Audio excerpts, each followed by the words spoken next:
माँ दुर्गा की नौवीं शक्ति की पावन कथा। सिद्धिदात्री माता की जय। माँ तेरी सदा ही जय हो। माँ सभी प्रकार की सिद्धियाँ देने वाली देवी सिद्धिदात्री माँ दुर्गा जी की नौवीं शक्ति का नाम सिद्धिदात्री है। ये सभी प्रकार की सिद्धियों को देने वाली है। नवरात्रि पूजन के 9वें दिन इनकी उपासना की जाती है। इस दिन शास्त्रीय विधि विधान और पूर्ण निष्ठा के साथ साधना करने वाली साधक को सभी सिद्धियां को प्राप्त हो जाती है। सृष्टि में कुछ भी इनके लिए आगमय नहीं रह जाता है। ब्रह्मांड पर पूर्ण विजय प्राप्त करने की समर्थ उसमें आ जाती है। मार्कंडेय पुराण के अनुसार अणिमा, महिमा, गरिमा, लघिमा, प्राप्ति, प्रकाम, इसी तत्व और वसी तत्व, ये 8 सिद्धियां होती है। ब्रह्मा वैवर्त पुराण के श्री कृष्ण जन्म खंड में यह संख्या 18 बताई गई है।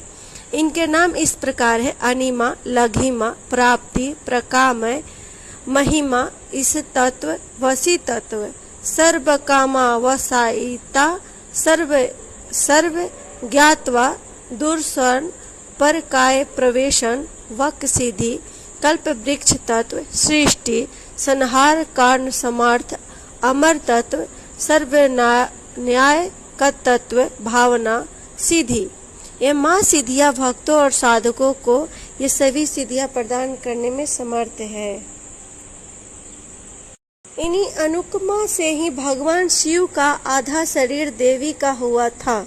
इसी कारण वे लोक में अर्धनेश्वर नाम से प्रसिद्ध हुए। माँ सिद्धिदात्री 4 भुजाओं वाली है। इनका वाहन सिंह है। यह कमल पुष्प पर भी आसीन होती है। इनकी दाहिनी तरफ के नीचे वाली हाथ में कमल पुष्प है। प्रत्येक मनुष्य का यह कर्तव्य है कि वह माँ सिद्धिदात्री की कृपा प्राप्त करने का निरंतर प्रयत्न करे, उनकी आराधना की ओर अग्रसर हो। इनकी कृपा से अत्यंत दुख रूप संसार से निर्वृत्त रहकर सारे दुखों का भोग करता हुआ मोक्ष को प्राप्त कर सकता है। 9 दुर्गाओं में माँ सिद्धिदात्री अंतिम है।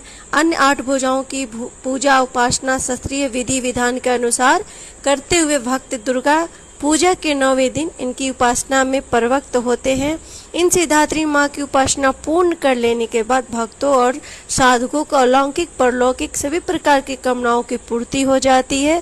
सिद्धिदात्री माँ की कृपा पात्र भक्त के भीतर कोई ऐसा कामना शेष बचती ही नहीं है जिसे वो पूर्ण करना चाहे। वो सभी संसारिक इच्छाओं, आवश्यकताओं और अस्पृहाओं से ऊपर उठकर मानसिक रूप से माँ भगवती की दिव्य